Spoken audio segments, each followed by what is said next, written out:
Assalamu alaikum wa rahmatullah masu kallon mu da kuma sauraron mu. Sunana Umar Hassan, daraktan makarantar Hassar English College, makarantar da ta shahara ko kuma ta fito domin taimaka muku wajen magance matsalolinku na turanci ko bunƙasa shi.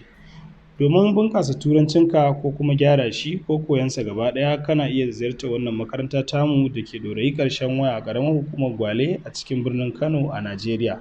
A kan titin zuwa gidan sarki kusa da Haidara Digital Technology a Kano. Turancin hira, yau za mu tattauna akan kalmar lend da borrow, wanda mutane da yawa ke yin amfani da su ba daidai ba wajen arar wani abu su yi amfani da shi na ɗan wani lokaci sannan su dawo da shi. Ga tattaunawa don samun ƙarin haske akan yadda ake amfani da waɗannan kalmomin kamar haka. Mai magana na farko ya ce da ɗan uwansa, lend me your pen please. Ara min da Allah alƙalaminka ko abin rubutunka. Sai mai magana na biyu ya ba shi amsa da cewar here you are, to gashi. Mai magana na farko ya sake tambayarsa ko kuma ya ba shi umarni ta hanyar cewa borrow a pen from Sani. Aro abin rubutu daga wajen Sani.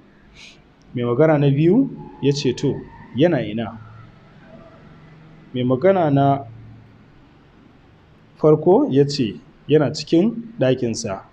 Mai magana na biyu ya ce to, wato ma'ana lend me your pen please. Ara min abin rubutunka don Allah. Here you are, gashi. Borrow a pen from Sani. Aro abin rubutu daga wajen Sani. Okay, to, where is he? Yana ina. He is in his room. Yana cikin ɗakinsa. Okay, to. Don samun ƙarin bayani dangane da yadda akan tattauna da turanci akan darussuka daban-daban, ka ziyarci wannan lambar tamu a WhatsApp kamar haka: 081-477-8596 da kuma channel ɗinmu na YouTube domin ƙarin bayani dangane da darussukan da za mu ke gabatarwa na turanci. Na gode, sai mun sake haɗuwa.